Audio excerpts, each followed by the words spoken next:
Assalamualaikum warahmatullahi wabarakatuh.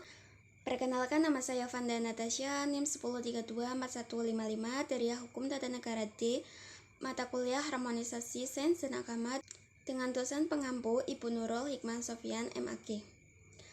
Pada pembahasan kali ini saya ingin menjelaskan tentang harmonisasi sains dan agama dalam pemikiran M. Amin Abdullah dengan isi profil, inti gagasan dan implementasi. M. Amin Abdullah lahir di Margomulyo, Tayu, Pati, Jawa Tengah 28 Juli 1953. Beliau menyelesaikan pendidikan sarjana di IAIN Sunan Kalijaga, Yogyakarta tahun 1982 dan PhD di Middle East Technical University atau METU Ankara, Turki pada tahun 1990.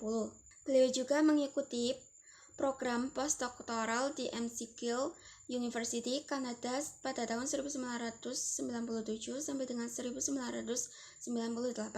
Beberapa karya yang diterbitkan antara lain Falsafah Kalam di Era Postmodernisme 1995 dan Studi Agama Normatif Vitas atau Historitas tahun 1996, Dinamika Islam Kultural, Pemetaan atas Wacana Keislaman Kontemporer pada tahun 2000.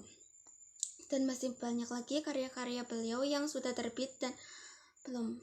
M. Amin Abdullah adalah pemikir Islam Indonesia yang aktif mendorong transformasi institusi pendidikan agama dari bentuk institut atau IAIN atau STAIN menjadi Universitas Islam Negeri atau UIN dengan tujuan memperluas ruang gerak akademik dan mengatasi dikotomi keilmuan serta membuka kerjasama luas domestik dan internasional melalui integrasi disiplin keislaman dengan ilmu eksakta, sosial, dan humaniora.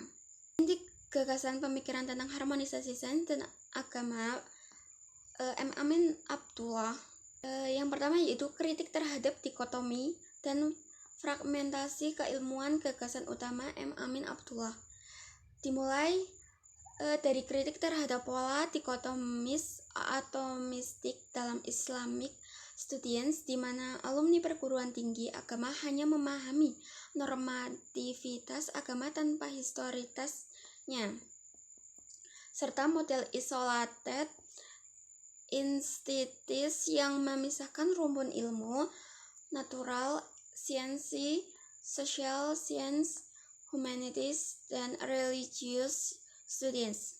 Hal ini menyebabkan fragmentasi yang berdampak pada birokrasi, pemerintahan, bisnis, dan lingkungan hidup, hingga krisis multidimensional, serta split of personality di masyarakat.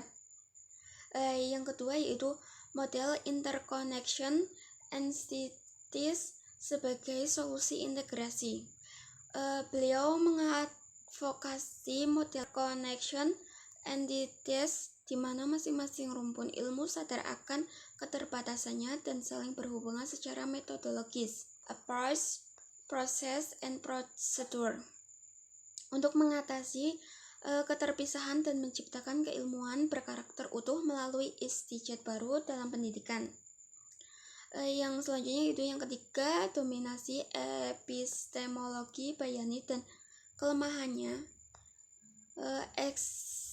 Epistemologi bayani tekstual berbasis fikih dan kalam terinspirasi dari Muhammad Abid al-Jabiri, mendominasi secara hegemonik di PTAI, sekolah, dan pesantren, sehingga pola pikir menjadi kaku dan rigid, mengutamakan otoritas teks serta salaf daripada sumber kauniyah atau kealaman, akliyah atau akal, dan wijdaniyah atau intuisi. Kelemahan utama dogmatik, defensi, dan apologis saat berhadapan dengan teks agama lain, serta memunculkan konflik atau kekerasan. Yang keempat yaitu peran irfani dan burhani dalam harmonisasi. Ketika 3. Epistemologi bayani, irfani atau institusi tasawuf burhani dan rasional empiris seharusnya saling dialog dan melengkapi. Irfani sebagai mekanisme kontrol internal untuk menghindari rigiditas, sementara burhani atau sains memberikan analisis kontekstual empiris,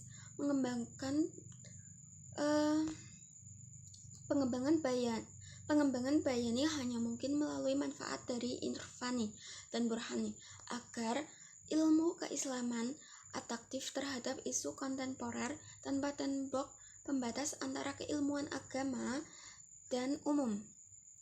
Yang terakhir itu implementasi gagasan dalam harmonisasi sains, hukum tata negara, dan Islam. Penerapan gagasan ini dilakukan melalui rekonstruksi usul fiqh klasik yang responsif terhadap isu kemanusiaan baru, di mana epistemologi bayani yang dogmatik dikontrol oleh irfani untuk menghindari kekakuan serta konflik. Sementara burhani memberikan peran akal rasional empiris.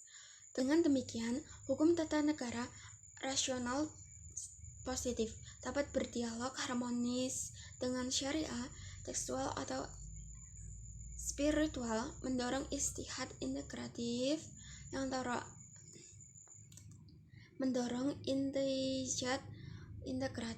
toleran, mengurangi anomali sosial, dan mendukung kestabilan masyarakat Indonesia. Yang terakhir yaitu referensi yang digunakan oleh saya, yaitu pada buku yang berjudul Abdullah M.A.